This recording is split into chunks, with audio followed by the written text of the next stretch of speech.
বাংলাদেশে আর বাংলাদেশের বাইরে পৃথিবীর বিভিন্ন প্রান্তে যেখান থেকে চ্যানেল আই দেখছেন, আপনাদের সকলকে সাদর আমন্ত্রণ তৃতীয় মাত্রা দেখবার জন্য আর কথা বলবার জন্য আমার আজকের অতিথি বায়ে বসাচ্ছেন ব্যবসায়ী নেতা, Japan chamber of commerce and industry ঢাকার স্পেশাল অ্যাডভাইজার মিস্টার আব্দুল হক।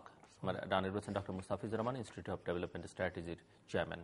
স্বাগত আপনার দুজনকে স্টুডিওতে। এবং এই মুহূর্তে যে বিষয়টি সবচেয়ে বেশি আলোচিত হচ্ছে গণমাধ্যমে, টেলিভিশনের শোগুলোতে বা পত্রিকার পাতায়, সেটি হচ্ছে আমাদের মহাসড়ক নিয়ে। আপনি জানেন যে গত ঈদের সময়টাতে প্রচুর দুর্ঘটনা ঘটেছে এবং এই দুর্ঘটনার কারণে সরকার মহাসড়কগুলোতে থ্রি হুইলার নিষিদ্ধ করেছে। সেটি নিয়ে অটো রিক্সা চালকরা তারা আন্দোলন করছেন এবং এই প্রসঙ্গে উঠে এসছে আমাদের সড়ক পথের যে অব্যবস্থাপনা মহাসড়কে, এবং সেই সঙ্গে আমরা রাজধানীতেও যে অব্যবস্থাপনা দেখি, দুর্ঘটনা দেখি, সেগুলো মূলত এই বিষয় নিয়ে কথা বলবো। এবং এই অতিথি যারা আছেন তারা এই সব বিষয়ের সঙ্গে অত্যন্ত ওতপ্রোতভাবে নিবিড়ভাবে সম্পর্কিত। মিস্টার আব্দুল হক, আপনাকে দিয়ে শুরু করি যে দুর্ঘটনা মহাসড়কে, অটো রিক্সা চালনা নিষিদ্ধ করা এবং তাদের আন্দোলন, সব মিলে যে পরিস্থিতিটা তৈরি হচ্ছে, এবং এর সঙ্গে এখন ফিটনেসের প্রসঙ্গ, ড্রাইভারদের লাইসেন্সের প্রসঙ্গ, সড়কের অবস্থা, যোগাযোগ ব্যবস্থা সবই উঠে এসছে। তো আপনি আলোচনাটা যদি শুরু করেন। অনেক ধন্যবাদ। দেশে বিদেশে যারা অনুষ্ঠান দেখছেন সবাইকে আমি আমার সালাম ও শুভেচ্ছা জানাচ্ছি। অ্যাকচুয়ালি বিষয়টি বাংলাদেশের আমার মনে অত্যন্ত গুরুত্বপূর্ণ একটি জাতীয় ইস্যু। এটা বহু পূর্বে আমরা অনেকবার কিন্তু এই আলোচনা এখানে এবং অন্যান্য টিভিতে আমরা আলোচনা করেছি। প্রতিনিয়ত লেখা হচ্ছে, পত্রিকাগুলো শুধু রিপোর্ট করে নয়, বরং কিছুতেই যেন কিছু হচ্ছে না। এই জন্য অপ্রতিরোধ্য অপমৃত্যুর এক মিছিল মনে হচ্ছে বাংলাদেশে।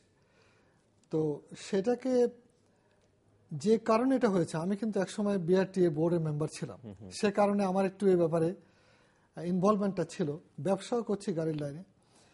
অ্যাকচুয়ালি আমার মনে হয় এই ট্রান্সপোর্ট সেক্টরটাকে যেভাবে দেখা দরকার ছিল, গোড়াতেই এটা একটা মারাত্মক রকমের ভুল পথে কিন্তু বাংলাদেশের ট্রান্সপোর্ট ব্যবস্থাপনাটা চলছে। আমি বলবো যে বিআরটিএ প্রতিষ্ঠা করা হয়েছিল যোগাযোগ মন্ত্রণালয়ের অধীনে এজেন্সি হিসাবে, যেটাকে আদলটা নেওয়া হয়েছিল ব্রিটেনের মোটর ভেহিকেল লাইসেন্সিং অথরিটির আদলে। কিন্তু যারা চিন্তা করেছিলেন তারা চিন্তা করেছিলেন শুধুমাত্র এই জন্য যে তারা প্রমোশন পাচ্ছিলেন না। তারা তখন সামরিক আইনে, এরশাদ সাহেব তখন ক্ষমতায়, তারা প্রভাব বিস্তার করে একটা জাস্ট ছিল আমাদের এখানে মোটর ভেহিকেল একজন মাত্র ডাইরেক্টর ছিলেন, আর ইন্সপেক্টররা ছিল সারা দেশে কিছু জেলা পর্যায়ে। তাদের কিন্তু কোনো ফিউচার ছিল না, উপরে ওঠার কোনো সিঁড়ি ছিল না। তখন তারা কেউ হয়তো ইংল্যান্ডে গিয়েছিল, দেখেছিল যে ইংল্যান্ডে এমভিডিএর মোটর ভেহিকেল লাইসেন্সিং অথরিটি হিসেবে একটা চমৎকার এজেন্সি কাজ করে। কিন্তু ওইটার যে ব্যাপকতা, ওইটা না নিয়ে তারা শুধুমাত্র গাড়ি রেজিস্ট্রেশন আর ড্রাইভিং লাইসেন্স, এই দুইটা কাজ নিয়ে শুরু করে। বস্তুত এখানে একটা বড় ভিশন দরকার ছিল, একটা দর্শন দরকার ছিল। আধুনিক রাষ্ট্রের ট্রান্সপোর্ট ব্যবস্থাপনা, ট্রান্সপোর্ট পরিকল্পনা, তার জনগণ মানে তার যে ট্রেনিং থেকে আরম্ভ করে কন্টিনিউয়াস একটা ইকোনমিক ডেভেলপমেন্ট হলে কি হবে, এই সব কিছু কিন্তু অ্যাবসেন্ট ছিল। আমাদেরকে যখন বোর্ডে নেওয়া হয় তখন আমরা কিন্তু বাইরে থেকে যারা প্রাইভেট সেক্টরে গিয়েছিলাম তারা বলেছিলাম যে এখানে বড় একটা সংস্কার দরকার। তখন সরকারই আমাদেরকে ওয়ার্ল্ড ব্যাংকের সাহায্যে নিউজিল্যান্ড থেকে, অস্ট্রেলিয়া থেকে কনসালটেন্টরা আসলো। আমি অনেক সময় দিয়ে নিজের ব্যবসা বাণিজ্য ফেলে দিয়ে কিন্তু রাতের পর রাত, দিনের পর দিন কাজ করে আমরা কিছু পরামর্শ দিয়েছিলাম। এটা একেবারে ঢেলে সাজানোর মতো করে সংস্কার, সেটা জাপান, মালয়েশিয়া, ভারত, এমনকি আমি নিজে ইন্ডিয়াতে গিয়েছিলাম যে ভারতের ব্যবস্থাপনাটা কি দেখার জন্য। দেখে আমরা যখন পরামর্শ দিলাম তখন দেখা গেল যে কতগুলো তাদের যেখানে তাদের কিছু কায়েমি স্বার্থ আছে, কায়েমি স্বার্থবাদীরা দেখলো যে এটা প্রাইভেটাইজ করা হলে, যেমন ভেহিকেল ইন্সপেকশন, এটা কিন্তু ইংল্যান্ডে সব প্রাইভেটাইজড। বিভিন্ন ওয়ার্কশপে একটা ওয়ার্কশপকে রেজিস্ট্রি করা হয়, ওয়ার্কশপগুলো কিন্তু গাড়িটা ফিট কি আনফিট এই জিনিসটা নির্ণয় করে, তার ভিত্তিতে কিন্তু অফিসাররা সার্টিফিকেটটা দেয়।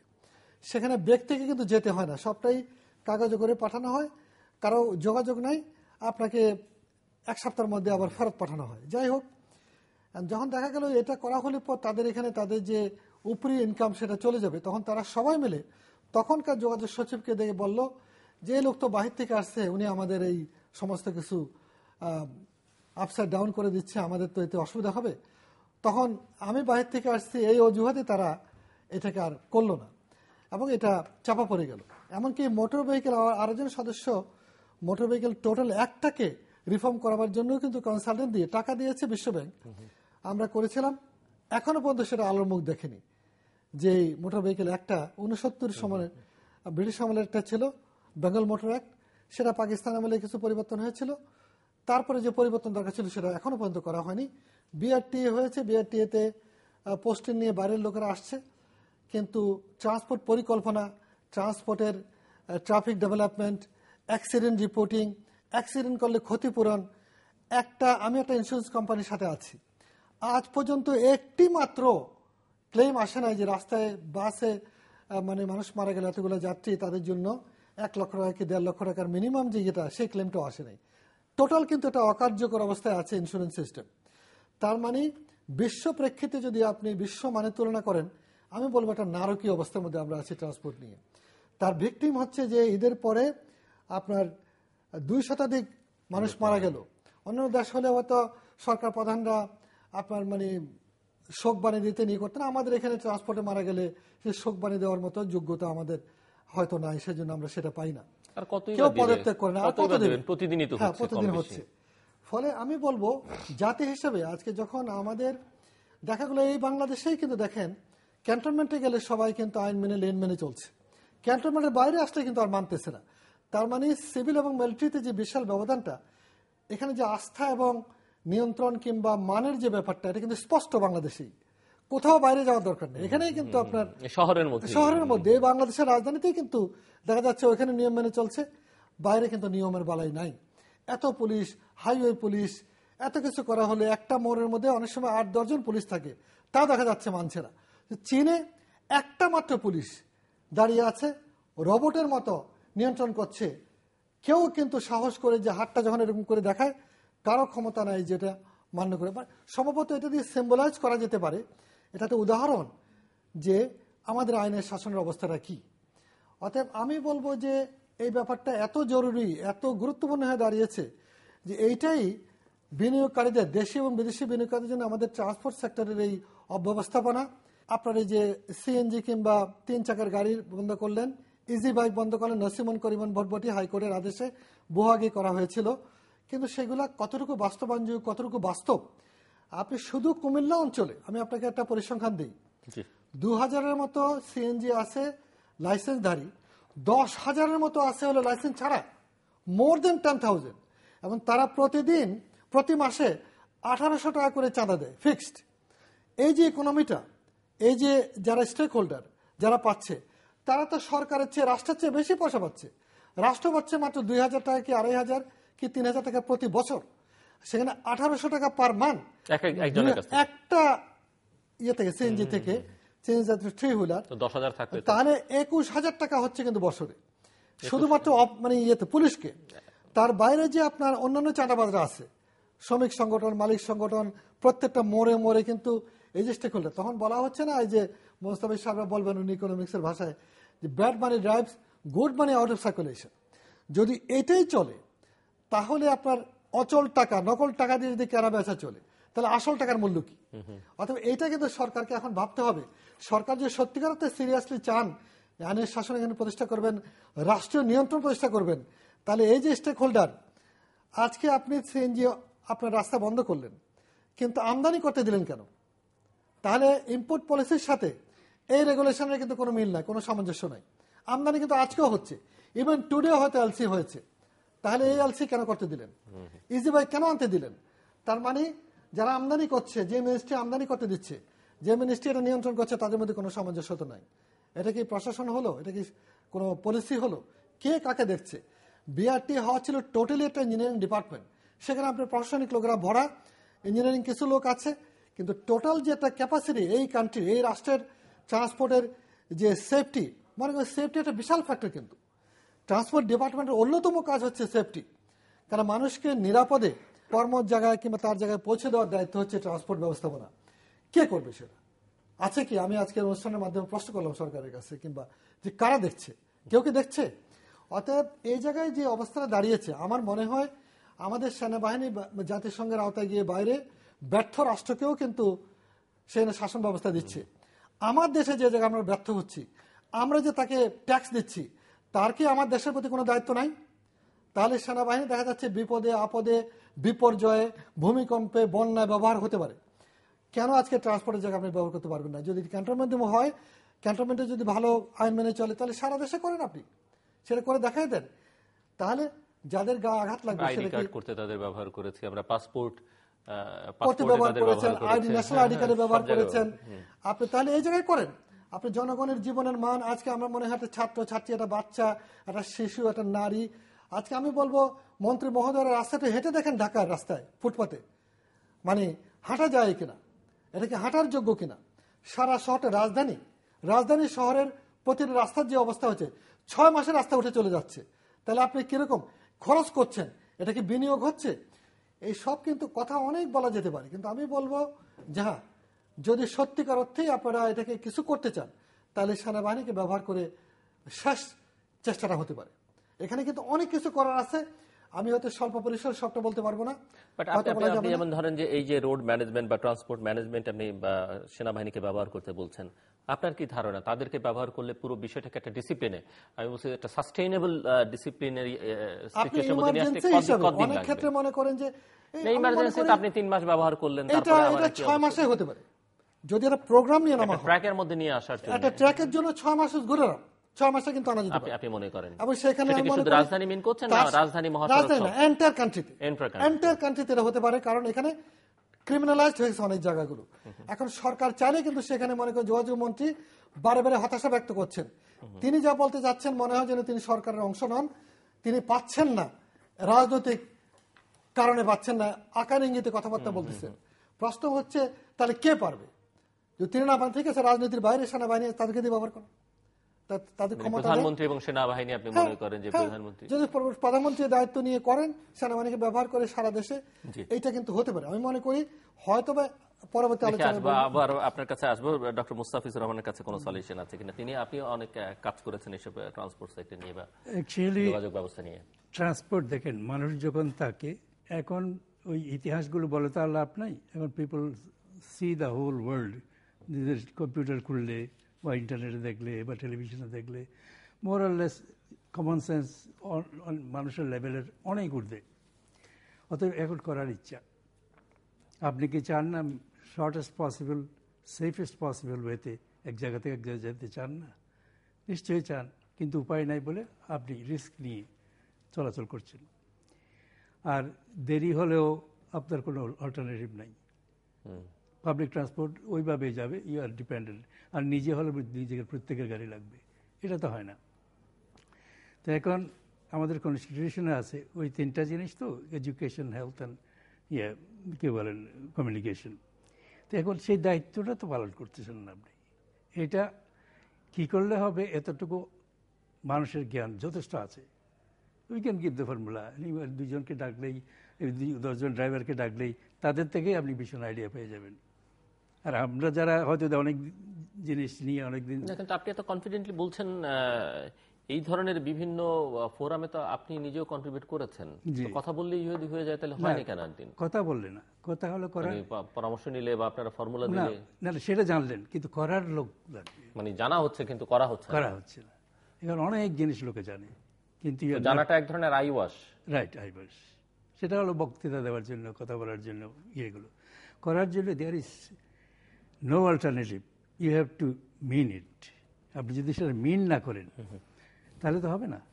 এখন মিন করতে গেলে ফর ইনস্টেন্স আপনি দেখেন পুরান জামানায়, যদি আমরা যখন ছাত্র তখন বাস ছিল, ইপিআরটিসির বাস ছিল, পার্টিকুলার জায়গায় বাসগুলো থামবে, ওখানে চার্ট লেখা আছে যে এতটা বাসটা আসবে। বাসগুলোতে মধ্যখানে একটা দরজা ছিল, সামনে একটা দরজা ছিল, যেটা এখন জাপান সভ্য দেশেও সেইভাবেই চলে। আর কতক্ষণ আসবে আপনি ইনডেফিনেটলি একটা অপেক্ষা করছেন না, ইউ নো দ্যাট এতটা সময় আসবে। নারী এক থেকে 1 মিনিট এদিক ওদিক হতে পারে বিকজ অফ জ্যাম। তো এই জিনিসগুলো এখন সবাই জানে। এখন দেখেন কতগুলো বাস, লোকাল বাস যেগুলো, আমি একটু জাস্ট আপনার কাছে আপনি বলবেন স্পেসিফিক একটু জানতে চাই, মহাসড়কের প্রসঙ্গে আলোচনা আবার একটু পরে আসি। ঢাকা রাজধানী যে পরিবহন সমস্যা বা যোগাযোগ সমস্যা, এই সংকট আসলে কাটাবার জন্য এখন তো দেখা যাচ্ছে যে প্রচুর ফ্লাইওভার হচ্ছে, ওইদিকে মেট্রো রেলের কথা শোনা যাচ্ছে, নানান কিছু শোনা যাচ্ছে, আপনি এর কোন সমাধান দেখছেন কিনা, আশু সমাধান এখন আপনি বা দূর ভবিষ্যতে একটা সমাধানের পথে যাচ্ছে কিনা বাংলাদেশ, মানে আপনার কাছে কি মনে হচ্ছে? আমি কতগুলো জিনিস দেখছি। We are creating road blocks in the name of flyover. কারণ ফ্লাইওভার আপনি যে জায়গায় রাস্তাটা ছিল রিজনেবলি বিগ, যেগুলো আমরা করেছি কষ্ট করে, সেটাকে অর্ধেক করে ফেললেন। কারণ যেখানে ল্যান্ডিং করছেন, আমি মগবাজারের পর থেকে যেখানে ল্যান্ডিং করছেন, ওই রাস্তাটার প্রায় মাঝখানের অর্ধেক ল্যান্ডিংয়ের জায়গাটা নিয়ে গেলেন। কনস্ট্রিকশন যে কোনো জায়গায় সোজা জায়গায় এক জায়গায় যদি চেপে দেন, পুরো জিনিসটা ব্লক হয়ে গেল। তো এইটা এখানে করা উচিত ছিল কিনা, অল করা উচিত ছিল কিনা, এই জিনিসগুলো ভীষণ আর কি বলেন, উইদাউট এনি স্টাডি। মগবাজারের উপরে যে একটা এক্সাম্পল দিই আমি, মগবাজারের উপর দিয়ে যে রেলটা, এখানে কয়েকবার অ্যাক্সিডেন্ট হয়েছিল, কিন্তু মানুষের মনে আছে রেল লাইন, হ্যাঁ, যে আমরাও ইউনিটিকে অনেকবার বলেছি, ওইরকম 22টা নাকি ক্রসিং আছে। 22টা বেশি বোধ হয়, 22টা বা এখন হয়তো বেশি, ঢাকার অ্যারাউন্ড এরকম হতে পারে। হ্যাঁ, তো আমাদের ডিসকাশনের সময় হলো, তো 22টাতে একটাতে যদি 2 মিনিট 3 মিনিট করে লাগে, এত মিনিট রাস্তা বন্ধ থাকছে বলে কনজেশন হচ্ছে। এটা একজনের ওপিনিয়ন। তার একটা হলো, এখন আপনি ফ্লাইওভার করবেন ওইটার উপর দিয়ে, এটা কি জন্য? রেল লাইনকে হপিং করছেন আপনি, রেল লাইনটাকে হপিং করছেন। এখন যদি আপনি রেল লাইনটা উপরে করতেন, না, রেল লাইন হপিং হচ্ছে এটি একটি কারণ, কিন্তু আপনি তো উপর দিয়ে আপনি বলছেন যে নিচের রাস্তাটা সংকুচিত হয়ে আসছে, সেটি এটার জন্য উপরে তো একটা রাস্তা তৈরি হচ্ছে না, সেটা হচ্ছে যোগ করলে রাস্তার পরিমাণ বাড়ছে না, ওইটা বাড়ছে, এটাকে সাবস্টিটিউট করতে পারে না। কারণ ফাইনালি একটা শহরের প্রত্যেক বাড়িতে আপনার মাটি হয়ে যেতে হবে, সে যেখানেই হোক, মাটিতে একবার নামতেই হবে।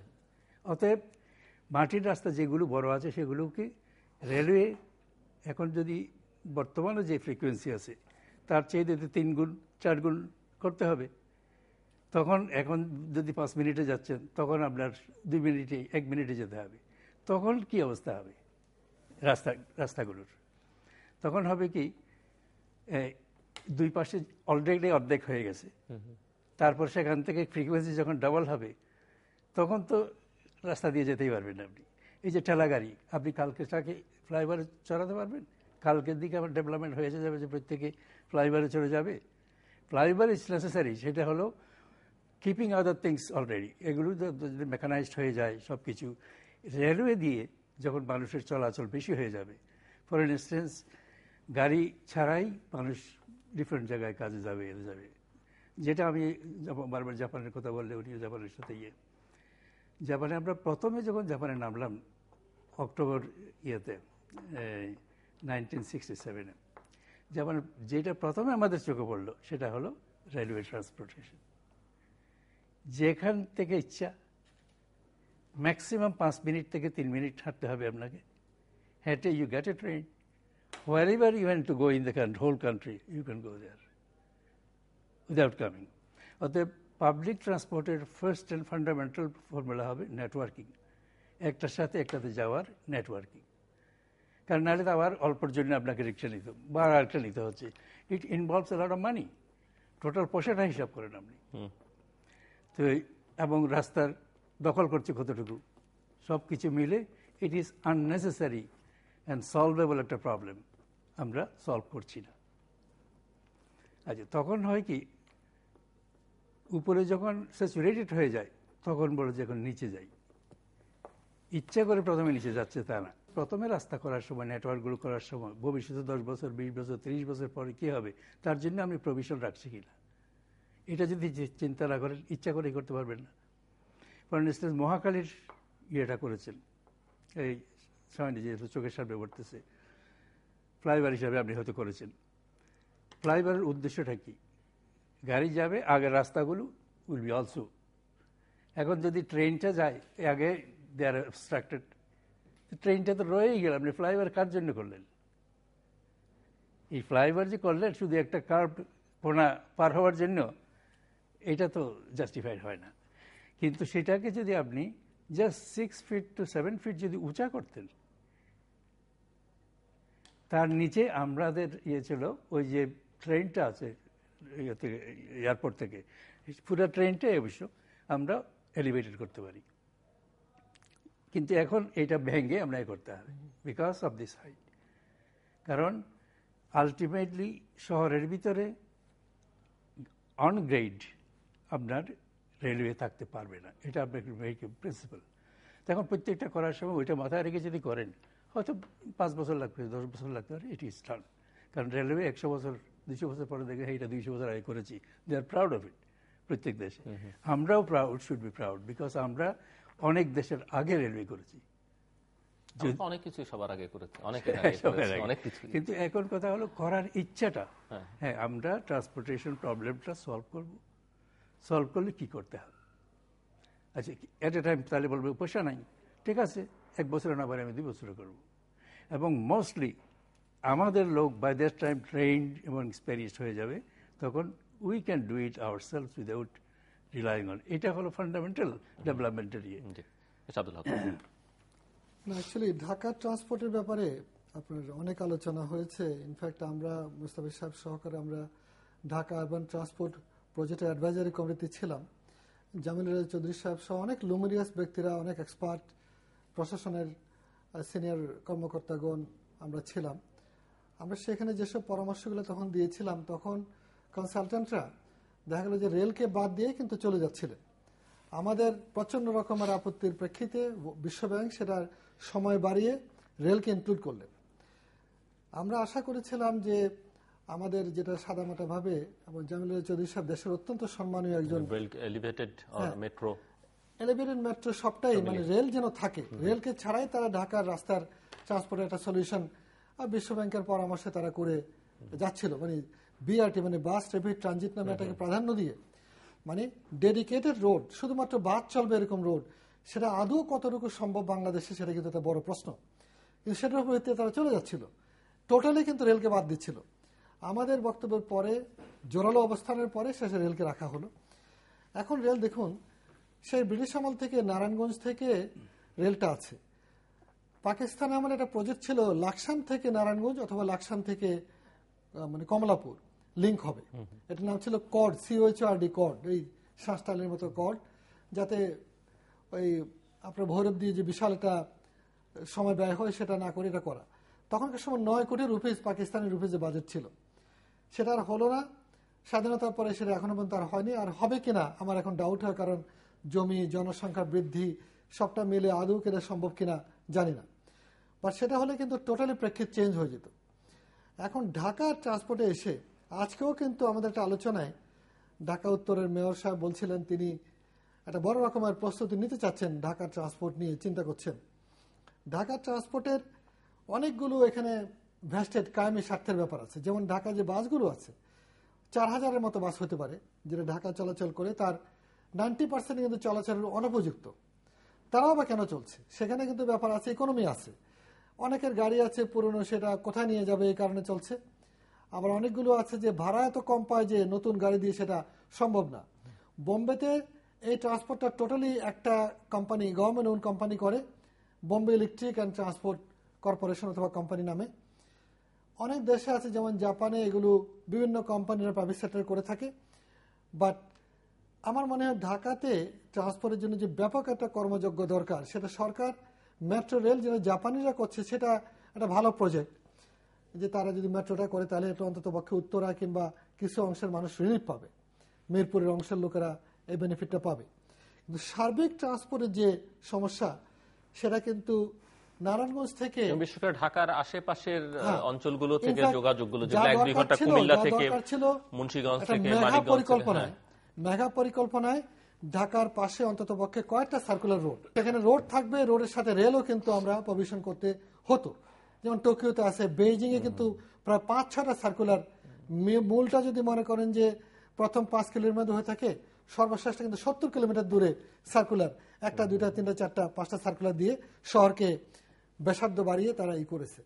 এখন আমাদেরকে ঢাকা কেন্দ্রিক বাংলাদেশ বলা যেতে পারে, সেই ঢাকায় আমরা সার্কুলারগুলো করতে পারছি কিনা। এই মহাপরিকল্পনাগুলো কিন্তু অত্যন্ত গুরুত্বপূর্ণ। কিছুটা PPP আকারে গভর্নমেন্ট করতে চাচ্ছে, কিন্তু কতগুলো যেমন জাপানিরা বলছে যে তোমাদের এত তাড়াতাড়ি, যেমন গাজীপুর, ঢাকা থেকে আপনি যদি গাজীপুর হয়ে ময়মনসিংহ দিয়ে যান, এই জায়গাটা কিন্তু অলরেডি এমনভাবে ট্রান্সপোর্ট বেশি মানে জট হয়ে যায়, যানজট হয়ে যায় যে যাওয়ার মতো উপায় নেই। ফলে এখানে কিন্তু ইমিডিয়েটলি দরকার ছিল আমাদেরকে উপরে আপনার এলিভেটেড রোড দরকার, কিন্তু সেটা কতটুকু পিপিপি আকারে কখন হবে সেটার জন্য ওয়েট করার কিন্তু আসলে সময় নাই, বরং যাকে কিন্তু টাকা দিতে প্রস্তুত ছিল, কারণ অনেক বিনিয়োগকারী চায়না থেকে আসবে, তাদের ইমিডিয়েটলি ট্রান্সপোর্ট নেটওয়ার্কটা দরকার। তো ট্রান্সপোর্টটা আমাদেরকে বস্তুতপক্ষে সরকারের অ্যাক্সেলারেটেড গ্রোথ, মানে খুব তাড়াতাড়ি অর্থনৈতিক উন্নয়নের জন্যই ট্রান্সপোর্টের দিকে অত্যন্ত বেশি গুরুত্ব দেওয়া দরকার। পিপিপি আকারে কিছু হইতে পারে, যেখানে যেমন ঢাকা চিটাগাং এক্সপ্রেসওয়েটা গ্লোবালি একটা ইনভেস্টেবল প্রজেক্ট হইতে পারে। স্টাডি করে দেখা যায় যে তারা যদি লাভজনক হয় তাহলে তাদেরকে দিয়ে দেওয়াই উত্তম, গ্লোবালি ইনভেস্টেবল প্রজেক্ট হিসাবে সেগুলো চলে যেতে পারে। যেগুলো হবে না সেখানে কিন্তু সরকারকে নিজ ইনভেস্ট করা, অথবা সহশর্তে যেখান থেকে, যেমন জায়গা সহশর্তে লোন দেবে সেটা করা, চীন যদি দেয় সহশর্তে সেখান থেকে করা। এবং জনগণকে মুভ করতে না দিলে আমরা যে ট্রান্সপোর্টের জাতাকলে আটকে আছি ঢাকায়, এটাই কিন্তু আমাদের শক্তি খেয়ে ফেলতেছে, জ্বালানি খেয়ে ফেলছে, পরিবেশ নষ্ট করছে। সরকার সবাই সেটা জানেন। বাট যেমন ধরুন আজকে আপনি যদি এই মুহূর্তে ঢাকা শহরে 4000 বাস দিতে চান, তাহলে এই বাসগুলো হয়তো আপনার খুব স্বল্প সুদে দিতে হবে। সেখানে কিন্তু এই অবস্থা দিলে আমি মনে করি আরেকটা কিন্তু অবস্থা দাঁড়াবে, কি ম্যানেজমেন্টের অবস্থা দাঁড়াবে। কিরা কি আপনার যে রুট প্ল্যানগুলো আছে, রুটগুলো টোটালি আনসাইন্টিফিক। প্রভাবশালী লোকেরা বিভিন্নভাবে রুট নিজেরা করে নিয়েছে, এভাবে কিন্তু রুট হতে পারে না। রুট হবে হাব ভিত্তিক।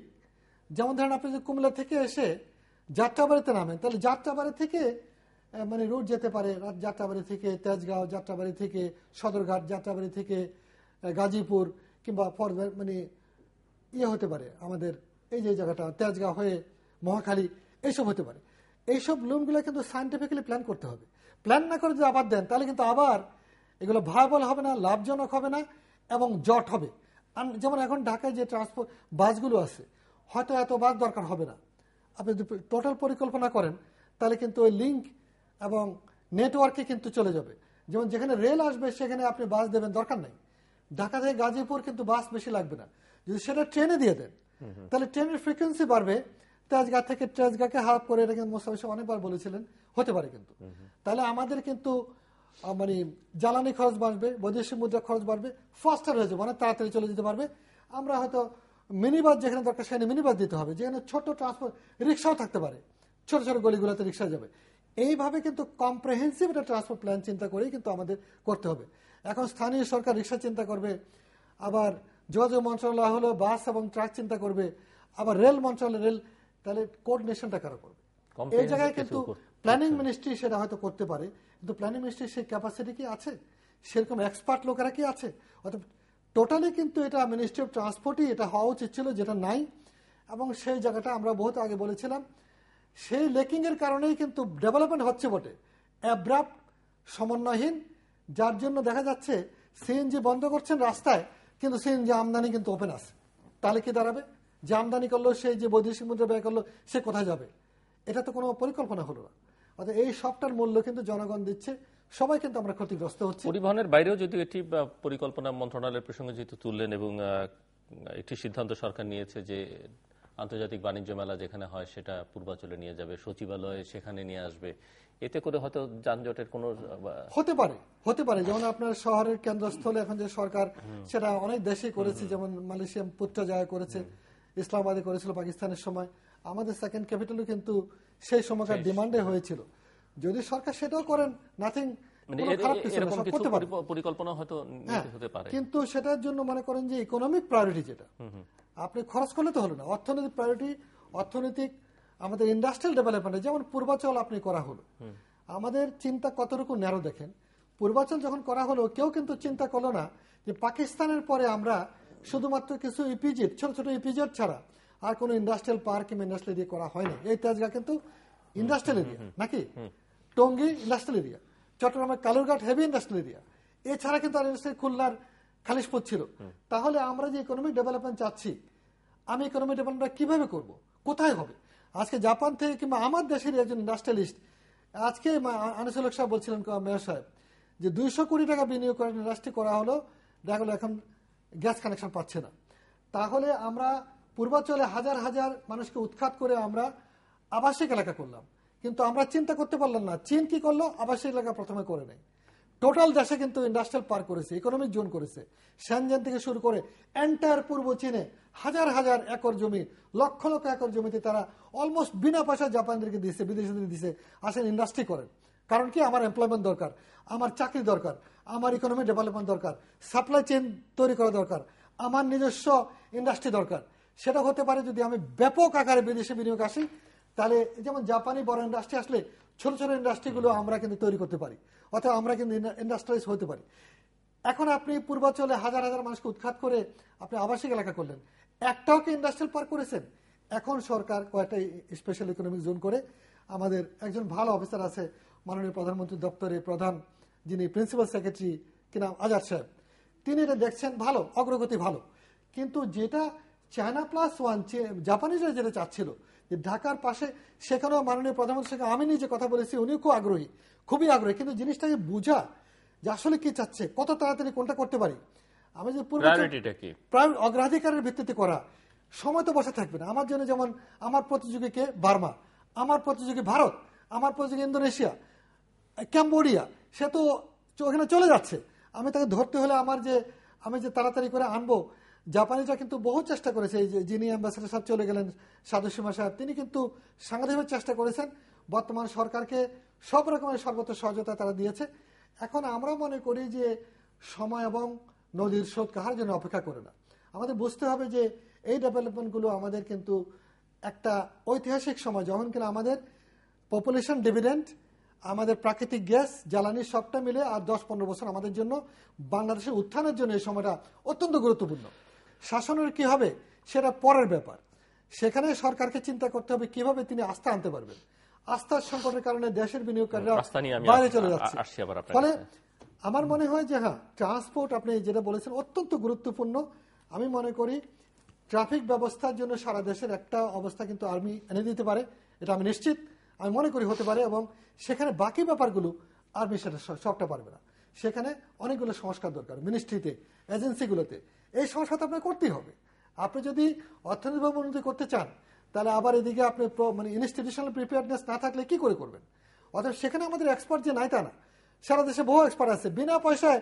যেমন চৌধুরী সাহেবরা, আমরা কিন্তু সরকারকে কোনো কনসালটেন্সি নেওয়া হয় নাই, আমরা কিন্তু পরামর্শ দিয়েছি। আমি মনে করি একটা ড্রাইভারের পরামর্শ খুব গুরুত্বপূর্ণ। একটা ড্রাইভারও জানে কি করে নিরাপত্তাটা বাড়তে পারে। অতএব নট নেসেসারিলি অনেক সময় পানির সমস্যা সমাধান করার জন্য আপনি হয়তো উত্তর মেরুতে গিয়ে বরফ গলায় আনবেন, তার দরকার হবে না। আপনি কিন্তু আমাদের মানুষ অনেক সমস্যার সমাধান দিতে পারে।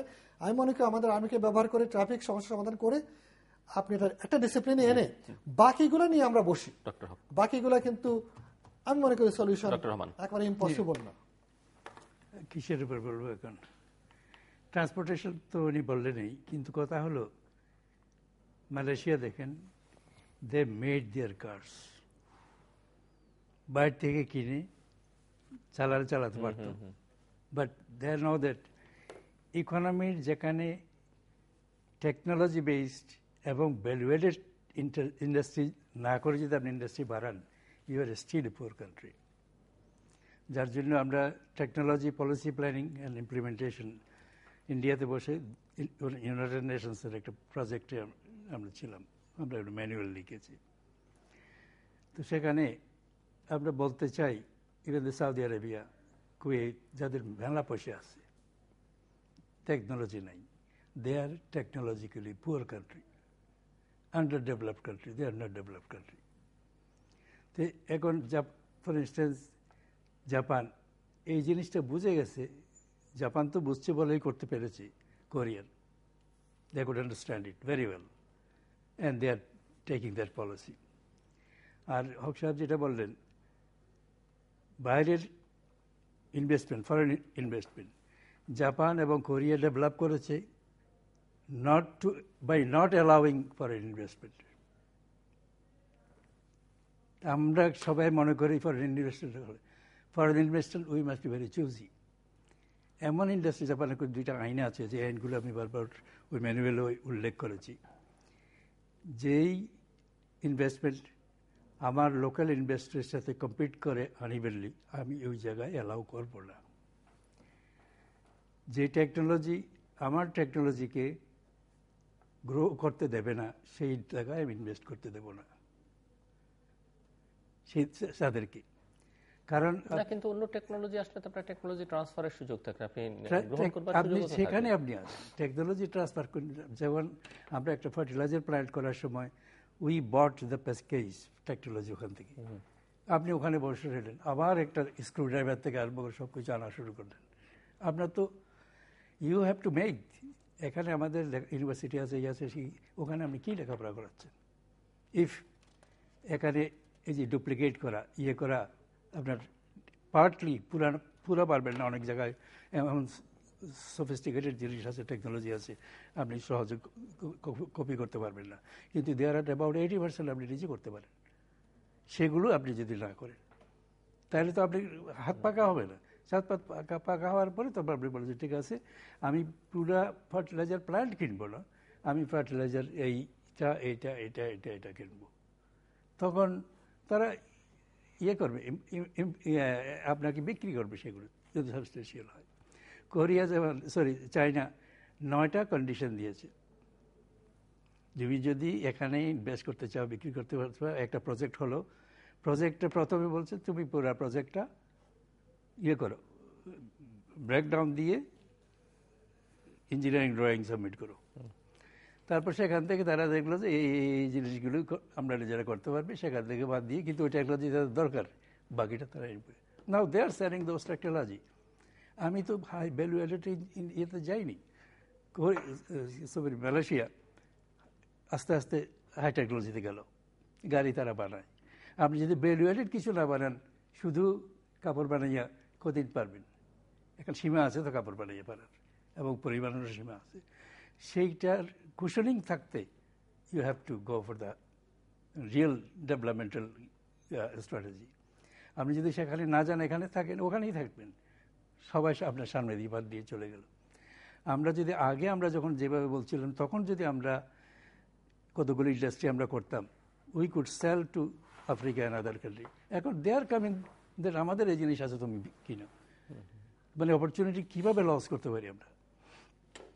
এই যে মেশিন টুল ফ্যাক্টরি, সেই একই জিনিস পাকিস্তান একই সময় পাকিস্তান করেছে বলে আমাদের করতে প্রেশার দেওয়াতে মেশিন টুল ফ্যাক্টরিটা করে। You don't make any screw. আমি একদিন গিয়ে দেখলাম যে মেশিন ভেরি আপনার কী বলে ডিজিটালাইজড নিউমেরিক্যাল কন্ট্রোল ইয়েতে সবগুলো ওই শুদ্ধ খাবার শুদ্ধ পরে আছে। তো আমি ম্যানেজারকে জিজ্ঞাসা করলাম, হি ওয়াজ এ ভেরি গুড ইঞ্জিনিয়ার। তো সে বললো যে, তখন আরেকটা কথা হলো, আমি আপনারা বলছি পাম্প টাম্প বানাচ্ছেন, কয়টা বানাতে পারেন? ওদের 40টা বানাতে পারি। বলে কয়টা বানান? একটাও বানাই না। কেন? বিএডিসি আমাদের থেকে কিনবে না। আমি যেই কথা প্রেসিডেন্টের একটা মিটিংয়ে আমি বলেছি সবাইকে। তারপরে তখন দেখেন যে পরে পাম্প লোকালি বানানোর একটা হিরিক পড়ে গেল। এই কন্ডিশন আমি দিয়েছিলাম যে এই জিনিসগুলো করলে আমাদের লোক করতে পারে, and they will do it. তো সিমিলারলি আপনি কোন কোন আইটেমের আমরা ভবিষ্যতে আছি। কারণ আমরা একটা জিনিস বলি, মেক সাম বাই সাম, সবগুলো আপনি এমন কোনো কথা নেই। যেমন জাপানও, এটা ইফাইমে এটা মৌলিক বিষয় যেটা মোস্তাফিজ সাহেব বললেন, যে মানে ইনভেস্টমেন্টে আপনার নিজস্ব পলিসি থাকবে যে আপনি কোথায় কোথায় ইনভেস্টমেন্ট নেবেন, কোথায় নেবেন না, ডেফিনেটলি প্রাইমারিলি থাকতেই হবে। কিন্তু আমি যেটা বলতে চেয়েছি যে আজকের কোরিয়া, তাইওয়ান মূলত কিন্তু জাপানিদের দ্বারা এই পর্যায়ে এসছে। যখনই জাপানে উৎপাদন খরচ অনেক বেড়ে গেল, তারা কিন্তু সাপ্লাই চেইন হিসেবে আজকে যে পজিশন, মনে করেন যে আজকে যদি আমি অনেকগুলো জাপান ইনভেস্টর চায়না থেকে যারা সরে আসতে চাচ্ছে, চায়নার কস্ট অফ প্রোডাকশন বেড়ে গেছে, আমি বলছি সেই সুযোগটাকে আমরা নিতে এই প্রিপারেশনটা আমাদের থাকা উচিত ছিল 10 বছর 15 বছর আগে। আমরা এখনো প্রিপেয়ার্ড না, কারণ আমার ইন্ডাস্ট্রি নাই রেডি যে আমি নেব না। শুধু ইন্ডাস্ট্রি, মানুষ, সেই মানুষের যদি টেকনোলজি থাকতো আজকে তারাই থাকতো, যেটা একটা বিষয় আমি বলতেছি আজকের দরকার। এখন তো ধরেন যেটা গেছে তো সেটা গেছে, এখন আমরা কোত্থেকে শুরু করতে পারি? এখনো শুরু করতে হবে আপনাকে।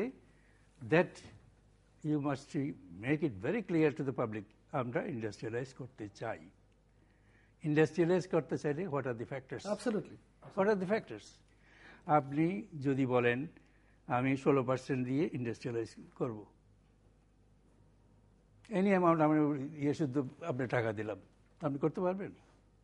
কারণ একটা প্রোডাক্ট মার্কেটেবল করার জন্য এবং তার একটা গুডউইল সৃষ্টি করার জন্য মিনিমাম 3 বছর লাগে with your best possible efforts. এখন 3 বছর তো আপনি ব্যাংক্রাফট। 16% দিলে আপনার 348, তখন আর ডবল হয়ে বেশি 85-এর উপরে চলে যায়। তো তার মানে যে জিরো যার ইনভেস্টমেন্ট, তার সাথে আপনি কম্পিট করতে পারবেন? যে বিদেশে যারা আছে তাদের বুক ভ্যালু মেশিনারি জিরো হয়ে গেছে, এখন তার সাথে আপনি 50% এখানে দিয়ে ইনভেস্ট করবেন, মেশিনারি আনবেন, সেখানে আবার ডলার টাকাকে ডিভ্যালুয়েশন করে এমন অবস্থা করেছেন তাকে একটা বান্ডেল অফ টাকা দিতে হচ্ছে পরে একটা স্মল থিং। আর ওখানে একটা জিন্স পরে হাঁটতেছে, তার সেটাকে মিলিয়ন্স অফ ডলার আছে, তার সাথে আপনি কম্পিট করতে। এখানে যদি একটা ফরেন ইনভেস্টমেন্ট হয়, আগে আপনার যদি সাপোজ 40 টাকা হতো এই ইয়ার কারেন্সি ভ্যালু, এখন 80 টাকা, তারপরে ডবল ধরেন জাস্ট আরবিট্রারিলি। আপনি যদি একটা ইকুইটি শেয়ার নিতে চান, আপনি যেটা আগে 40 টাকা দিয়ে নিতে পারতেন, একটা আপনাকে 80 টাকা দিয়ে, আপনার এত টাকা কোথায় আছে আপনার? অতএব সেটা you have just spoiled the কারেন্সির ইয়ে। এখন নাকি ওই যে বাংলাদেশ ব্যাংকের একজন লোক ওই দিন আমাকে বেসে এসে কাছে দূরে আসলো, বললে আপনি এতদিন যা প্রেশার দিয়েছেন এখন এরা চেষ্টা করছে। আপনি অনেকবার বলেছেন, আসছি আপনার কাছে। আপনি আস্থাহীনতার কথা বলছেন, আমরা শেষের দিকে চলে এসেছি। যে আস্থাহীনতাটা আসলে সর্বত্রই দেখা যাচ্ছে। আপনি যেখানে বলছেন যে গণতন্ত্র না উন্নয়ন, গণতন্ত্রকে পাশে রেখে, কিন্তু সব মিলিয়ে পুরো সমাজের চিত্রটাই যদি দেখি আমরা, যে আস্থার একটা বড় সংকট তৈরি হচ্ছে। এটা ব্যবসা করতে যান, শিক্ষার ক্ষেত্রে যান, যে কোনো জায়গায় যান, জুডিশিয়ারিতে যান, এটা মারাত্মক। মানে আস্থাহীনতা যে কত ভয়ঙ্কর কিলার, সেটা সর্বক্ষেত্রে, মানে রাষ্ট্রের ক্ষেত্রে এটা ভয়ঙ্কর হতে পারে। যেমন ধরুন, আজকে দেশে বিনিয়োগ কেন বাড়ছে না? দেশে বিনিয়োগ কিন্তু আস্থাহীনতার কারণে। যাদেরই বিনিয়োগ করার মতো অবস্থা আছে, তারা যখন দেখছে যে আমি ক্যাম্বোডিয়াতে বিনিয়োগ, বাংলাদেশি লোকেরা ক্যাম্বোডিয়াতে বিনিয়োগ করেছে, এবং আবার অন্যান্য জায়গায় যেখানে সুবিধা আছে তারা ওইখানে চিন্তা করছে।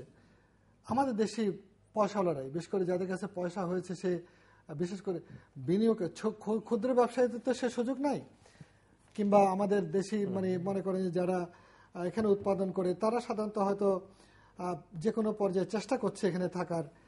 কিন্তু যখন যারা ইজিলি ক্যাপিটাল পাইছে, অনার্জিত আয় যাদের আছে, তারা কিন্তু দেখা যাচ্ছে যে ফ্লাইট অফ ক্যাপিটাল করেছে বাংলাদেশ থেকে, যেটা রিপোর্টে, গ্লোবাল রিপোর্টে দেখা যাচ্ছে। আর একটা হচ্ছে বিদেশি বিনিয়োগকারীদের আস্থাটা, সেটা কিন্তু রাজনৈতিক কারণে, যে রাজনীতিটা কোন দিকে যাবে সেটা বুঝতে পারছে না। এইটা আমার মনে হয় যে সরকারকে একটা আস্থা দিতে হবে যে আমাদের সিস্টেমটা এই পর্যায়ে এইভাবে, গণতন্ত্রের সংজ্ঞা কি হবে, সরকার বিরোধী দলের কোয়ালিশনটা কি হবে, কিভাবে তারা এটাকে কোন দিকে নিয়ে যাবেন, এটা দৃশ্যমান হতে হবে। কিন্তু যে নির্বাচনই বা কবে হবে, এবং নির্বাচন যদি 2021 সালেই হয়, 21 সালে কিংবা, সেটা কিন্তু ক্লিয়ার একটা আসলে পর কিন্তু এই জিনিসটা অনেক ভালো হতো। এই আস্থাহীনতা কিন্তু আমাদের জন্য মারাত্মক। আমি বলবো যে এটার মূল্য আমাদেরকে দিতে হচ্ছে বিভিন্নভাবে, এবং দিতে হবে। তো সেটা একটা বড় প্রশ্ন, এবং সেটা নিঃসন্দেহে এটার সলিউশন দরকার। এটা হয়তো খুব ব্যাপক আলোচনা হচ্ছে না, কিন্তু আলোচনাটা আসা দরকার। এবং এটা সরকারের জন্য যেমন কল্যাণকর, রাষ্ট্রের জন্য এবং বিশেষ করে অর্থনীতির জন্য কিন্তু আমাদের জন্য অত্যন্ত গুরুত্বপূর্ণ। আমি আরেকটা জিনিস এখানে বলতে চাই, যে বাংলাদেশে যে সুযোগটা এখন বিভিন্ন স্টাডি বলতেছে, গ্লোবাল সাপ্লাই চেনে ঢোকার একটা আমাদের ভীষণ দরকার, যদি তাড়াতাড়ি অর্থনৈতিক উন্নতিটা আমরা চাই। সেটা কেন? চায়নাতে যে জাপানিজরা বিনিয়োগ করেছিল, সে বিনিয়োগটা জাপানের সাথে একটা আস্থাহীনতা তৈরি হয়েছে, এবং কস্ট বেড়েছে চায়নাতে। সেই সুযোগটা জাপানিজ বিনিয়োগকারীরা কিন্তু সেখানে সরে যাচ্ছে। সরে যাওয়ার জন্য তারা অনেক দেশকে বাছাই করেছে, Indonesia, Vietnam, China plus one, তারপরে হলো ভারত, গুজরাট কিন্তু সে বেনিফিটটা নিয়েছে। মোদি সাহেব সেই বেনিফিটটা নিয়েই কিন্তু জাপানিদের প্রচন্ড রকমের সমর্থন এবং সহযোগিতা পেয়ে কিন্তু উনি ভারত একটা বন্যা বইয়ে দিয়েছেন, যে আমি আসলে পর গুজরাটের মতো করে অন্য রাজ্যগুলো স্পেশাল ইকোনমিক জোন হবে, ইন্ডাস্ট্রিয়াল পার্ক হবে, বিনিয়োগ হবে, তোমরা এমপ্লয়মেন্ট পাবা। সেটা কিন্তু মূল কারণ। অন্য সবগুলো কিন্তু চাপা পড়ে গিয়েছে অর্থনৈতিক এই কার্ডের পেছনে। তাহলে আমাদের সরকারকেও কিন্তু জাপান দারুণভাবেই প্রস্তাব করেছে। জাপানের সাথে অন্যদের ব্যবধানটা কি? আমি বলবো একটা দারুণ রকমের কোয়ালিটেটিভ ডিফারেন্স আছে এখানে। সেটা কি, জাপানিরা যখন আসে তাদের একটা এথিক্যাল ব্যাপার আছে, তাদের কোনো মিলিটারি অ্যাম্বিশন নাই, তারা কোনো দেশকে ক্ষতিগ্রস্ত করে না, প্রচন্ড রকমের এথিক্যাল একটা কমিটমেন্ট আছে। এবং চায়না থেকে যেসব ইন্ডাস্ট্রি সরে আসতে চাইছে, আপনি শুনে অবাক হবেন, সেটা হচ্ছে সবচেয়ে সফিস্টিকেটেড ইন্ডাস্ট্রি ইলেকট্রনিক্সও আসতে চাচ্ছে। বলা হয়েছিল, মনে করা হয়েছিল যে টেক্সটাইল আর গার্মেন্টস আসবে, no, electronics one number one. কেন জানেন? তরুণ কর্মী, অল্প বয়সের কর্মী, মানে 18 বছর থেকে 25 বছর বয়সের কর্মী দরকার, চোখের পাওয়ার ভালো দরকার, যাতে মেশিন দিয়ে এই সফিস্টিকেটেড কাজ করতে পারে। আমরা কি তার জন্য প্রস্তুত? আমরা হয়তো প্রস্তুত না। আমাদের এই প্রস্তুতি নিতে হতো এডুকেশনে, ওরকম লোক তৈরি করা, অবকাঠামোতে, বোধ ফিজিক্যাল এবং সামাজিক, শাসন ব্যবস্থা, বিচার ব্যবস্থা। এখন রাজনীতির কারণে যদি কেউ বলবে না, কিন্তু যেহেতু আমরা তো ক্লোজলি কাজ করছি, বলছি দেশের স্বার্থে, সরকারের স্বার্থে, অর্থনীতির স্বার্থে, আমাদের ব্যবসায়ীদের স্বার্থে, আমার দেশের কল্যাণের জন্য, যে এই ব্যাপারগুলো সলিউশন দরকার। এটা প্রকাশ্যে কেউ বলুক আর না করুক, এটা কিন্তু আছে, এই প্রশ্ন কিন্তু ভিতরে আছে। অর্থাৎ এই আস্থাহীনতা রাষ্ট্রের প্রতি মারাত্মক। এলসি করতে গেলে অনেক সময় যখন আস্থাহীন হয়, তখন অ্যাড কনফার্মেশন চায়, তাতে কিন্তু কস্ট বেড়ে যায়। তা আজকে বাংলাদেশে শ্রমিক সমঘন শিল্পই আমরা মনে করি যে বেশি আসবে, কিন্তু ইলেকট্রনিক ইন্ডাস্ট্রি কিন্তু আসতে যাচ্ছে।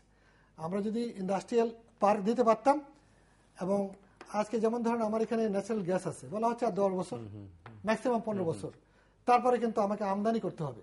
অর্থ কোথায়? অর্থের জন্য ব্যাপক বেশি ইনকাম দরকার। আমার ইনকামটা হতে পারে একমাত্র যদি আমি খুব বেশি করে রপ্তানিমুখী শিল্প, মানে গ্লোবাল সাপ্লাই চেনে ঢুকতে পারি। সেখানকার জন্য কিন্তু বিনিয়োগ দরকার। এইটার ক্যাপাসিটি আমাদের দেশে কোনো বিনিয়োগকারী নাই। এইটাই কিন্তু আমি মনে করি যে আমাদের একটা প্রচন্ড রকমের পরীক্ষা নিরীক্ষা করে, যেমন চাইনিজও আসতে চাচ্ছে বিনিয়োগে, সে কিন্তু আপনার এখানে টেকনোলজি আনবে না, সে আনবে হলো সস্তা শ্রমের যেগুলো, মানে যেগুলো আমরা করতেছি সেগুলোই সে চেষ্টা করবে। কিন্তু জাপানিরা কিন্তু চিন্তা করছিল যে চায়না থেকে স্ট্র্যাটেজিক কৌশলগত কারণে সে সরতে যাচ্ছে, তার উপর বেশি ডিপেন্ডেন্ট হয়ে গেছে, আমি অন্য জায়গায় সরি। আমরা সেই প্রতিযোগিতার মধ্যে শামিল হওয়ার কথা বলতে চাই। শেষের দিকে 2 মিনিট সময় আপনার জন্য। You must decide what you are going to do and whether your university is producing those manpower এবং টেকনোলজিক্যাল ইনস্টিটিউটগুলো ঠিকভাবে আছে কিনা। তাদের কিন্তু বেসিক স্টাডি হলো ইন্টারমিডিয়েট, মানে কত কাকু যেটা বলে। এখানে কাজ করতেছে হাইলি ভ্যালুয়েটেড কাজ, এখানে করতেছে হয়তো নিজের লেবারটা দিচ্ছে, ডিফারেন্ট, দে আর দি র ম্যাটেরিয়ালস। এই র ম্যাটেরিয়ালসকে আপনি যেভাবে সাজাবেন, they can do that work. অটোমোবাইলে যান, ওখানে যান, ওখানে যান, ইট ইজ দোজ পিপল। কারণ আমি যে একটা ওয়ান অফ দ্য সফিস্টিকেটেড কোম্পানিতে ছিলাম, আমার সামনে হয়তো 100টা ডক্টরেট আছে, মাস্টার্স আছে। তারা প্রথমে যে কিছু জানে তা না, এত কিছু লেখাপড়ার পরেও ওই যে ওনার বস যে আছে, ওনাকে স্পেসিফিক কাজ দেয়, এটা একটু পরে আসো, এটা এই কাজগুলো পরে আসো, তুমি পরে আসো। Then he has got the education, করলেই ধরতে পারে। ইভেন আমি এক সময় আই ওয়াজ গিভেন যে প্যাট্রিয়ট মিসাইলের যে ইয়েটা, তো সেটা দেখলাম যে বানাচ্ছে এই কোম্পানি, কিন্তু ফর অ্যানাদার কোম্পানি। তাদের ভিতরে কম্পিটিশন প্লাস কোঅপারেশন আছে। তো সেগুলো সফিস্টিকেটেডগুলো তো সেগুলো আমেরিকার জন্য বানাচ্ছে। ইভেন এই সমস্ত জিনিস এই যে সাহায্য করতে চাচ্ছে, মানে আমরা যদি যেটার জন্য ক্যাপেবল, চায়না সেখানে আসবে, জাপান সেখানে আসবে, কারণ তারা আপনার কথাই আসবে না। They can do this work, এখানে আরও করলে লাভ। আমাকে কত তখন জাপান একসময় $50 বিলিয়ন বাইরে। আমি কাকু বলতে পারি না যে তুমি, কেন আমি একটি আচ্ছা ইন্ডাস্ট্রি মিনিস্টার তখন, যেটাই হোক, ওনাকে বললাম আপনার পয়সা থাকলে আপনি কি ইনভেস্ট করবেন? যে আপনার পয়সা থাকলে আপনি করতেন? আপনার চেহারা দিকে যারা বুঝতে পারে এখানে করা উচিত কিনা। তো সেই রকম কথা হলো, আপনি ইউ মাস্ট মিন ইট, যেটা আমরা করব। করতে ইচ্ছা হলে there are many ways to do it. আমাদের অনেক অনেক লোক আছে, ছেলেপেলে আছে, তাদেরকে আপনি ব্যবহার করতে পারবেন। তারা ইমিডিয়েটলি আপনাকে বিরাট কন্ট্রিবিউশন করতে পারে, কিন্তু 5 বছরের ভিতরে they become an expert in particular field. তা আমাদের লেখাপড়াতেও গন্ডগোল আছে, সব কিছু আছে। আর যে গাড়ির কথা বললেন, গাড়িতে আছে কোন কোন জায়গায় এখানে লিস্ট আছে, ফিটনেস মানে এই জিনিসগুলো করতে হবে যেগুলো সেফটির সাথে জড়িত। অতএব সেখানে গিয়ে ঘুষ বা ইয়ে দেওয়ার জন্য না, এইগুলো মাস্ট বি ডান। অ্যান্ড আরেকটা হলো ফাইন্যান্স। ফাইন্যান্সটা আপনার কি যেভাবে করতে হয়, finance you must trust the people. এই যে আস্থা, আস্থা যদি না পায় সেখানে বিদেশের জন্য যেখানে প্রযোজ্য আপনার জন্য দেশের মানুষের কাছে প্রশ্ন। আমি শেষ করবো যে ট্রান্সপোর্টের যে অর্ডারটা আছে, অরাজক অবস্থাটা আছে, সেটার জন্য জরুরি ভিত্তিতে সরকার সেনাবাহিনীকে সহায়তা নিয়ে অর্ডারে আনে, কিন্তু সেটা শেষ নয়, সেখান থেকে শুরু হতে পারে এবং সেখানে অনেকগুলো সংস্কার দরকার। এটা অত্যন্ত গুরুত্বপূর্ণ, জাতীয় জরুরি বিবেচনা করেই এই কাজগুলো করে আমাদের প্রাতিষ্ঠানিক সংস্কার করে মিনিস্ট্রিগুলোতে সংস্কার করে এই জিনিসটা অ্যাড্রেস করতে হবে। এবং শিল্প উন্নয়নের জন্য যে দেশে বিদেশে বিনিয়োগের জন্য আমাদের মিনিস্ট্রি অফ ইন্ডাস্ট্রিকে কিন্তু টোটালি ঢেলে সাজানো, এটাকে যে পর্যায়ে এখন আছে মিনিস্ট্রি অফ ইন্ডাস্ট্রি কিন্তু কোনো ফাংশন লিটারলি নাই। আমি মনে করি এই প্রথম কাজটা হতে পারে, বিওআই একটা কাজ করছে, বিদেশি ইন্ডাস্ট্রিগুলো রেজিস্ট্রি করে, বাট আমার মনে হয় ইন্ডাস্ট্রিয়াল ডেভেলপমেন্টের জন্য বহু দূর যেতে হবে। এই জায়গায় কিন্তু শূন্যতা আছে, এটার জন্য কিন্তু সরকারকে বুঝতে হবে, যদি শিল্প উন্নয়ন করতে চান, গ্লোবালাইজড এনভায়রনমেন্টে গ্লোবাল সাপ্লাই চেনে ঢুকতে চান, জরুরি ভিত্তিতে আপনি কিন্তু দরকার হয় বিশ্বমানের কনসালটেন্ট নিয়োগ করেন অথবা দেশি বিদেশি দেশের ব্যবসায়ীদেরকে ডাকেন, ডেকে ইন্ডাস্ট্রিয়াল ডেভেলপমেন্টের স্ট্র্যাটেজিটা তৈরি করেন। আর তার সাথে কিন্তু এডুকেশন আসবে, টেকনিক্যাল টেকনোলজির প্রিপেয়ারনেস আসবে, অনেক কিছুতে অতীতে চলে গেছে, কিন্তু তার সাথে যে আস্থাহীনতার কথা সেটা কিন্তু সরকারকে নিশ্চিত করতে হবে যে হ্যাঁ, বাংলাদেশে আস্থা তৈরির দায়িত্ব কিন্তু সরকারের। তাকেই কিন্তু তিনি স্টিয়ারিং ড্রাইভিং হুইলে আছেন, তারা কিন্তু আস্থা তৈরি করে প্রমাণ করতে হবে যে বাংলাদেশ সামনের দিকে এগোতে চায়। দর্শক, আমার অনুষ্ঠানের শেষ প্রান্তে আমাদের সম্পর্কে আপনি লিখতে পারেন ডাকে, ইমেল, SMS এর মাধ্যমে, ইন্টারনেট, আমাদের অফিসিয়াল ওয়েবসাইট অথবা সোশ্যাল মিডিয়াতে যেসব পেজ রয়েছে সেই সব পেজে আপনাদের মতামত রাখতে পারেন। আর আপনাদের মতামত আমাদের অনুষ্ঠান তৃতীয় মাত্রা আপনি দেখতে পাবেন না প্রতি বৃহস্পতিবার এবং শুক্রবার বাংলাদেশ আমরা দুটোই, বুধবার দুপুর 11:30 এবং শুক্রবার দুপুর 5 মিনিটে দেখবার আমন্ত্রণ রইল। ডক্টর মোস্তাফিজুর রহমান এবং মিস্টার আব্দুল হক, অসংখ্য ধন্যবাদ আপনাদের দুজনকেই। দর্শক মন্ডলী, পরিবহন ব্যবস্থার বা সড়ক যোগাযোগ ব্যবস্থার যে অব্যবস্থাপনা, অনাচার চলছে, সেটি নিয়ে আজকে আমরা কথা বলা শুরু করেছিলাম এবং আমার দু অতিথি যারা এই সেক্টর নিয়ে দীর্ঘদিন যাবৎ কাজ করছেন, প্র্যাকটিক্যালি করছেন, থিওরিটিক্যালি কাজ করবার চেষ্টা করছেন, এবং দুজনেই যেটি বলছেন যে ভুল পথে চলছে আসলে বাংলাদেশের পরিবহন ব্যবস্থাপনা, এবং এটি আসলে বিনিয়োগটি দেশের উন্নয়নের জন্য, অগ্রযাত্রার জন্য খুবই জরুরি। সেখানে দেশীয় এবং বিদেশি বিনিয়োগকারীদের এক ধরনের নেতিবাচক ধারণা দিচ্ছে বা ব্যাড সিগন্যাল দিচ্ছে, এবং এই জায়গাটি বা পুরোটাই সুশাসনের সঙ্গে সম্পর্কিত, সে কথা ওনারা স্মরণ করিয়ে দিয়েছেন। আমাদের পাবলিক ট্রান্সপোর্ট ব্যবস্থাকে শক্তিশালী করবার কথা এই অনুষ্ঠানে যতবার এসেছেন দুই অতিথি বহুবার বলেছেন, এবং তার সঙ্গে নেটওয়ার্কিংটাও অত্যন্ত গুরুত্বপূর্ণ, সে কথা স্মরণ করিয়ে দিয়েছেন। কথা বলতে বলতে কথা বলেছেন যে নকল টাকার এত দৌরাত্ম্য, যেখানে সেখানে আসল টাকার আসলে কোনো মূল্য নেই। সেটি এই শব্দমালা আসলে অনেক কথার ইঙ্গিত বহন করে। আজকে যেহেতু সেই প্রসঙ্গে নিয়ে আমরা কথা বলছি না, তবে এটি মাথায় রাখা দরকার।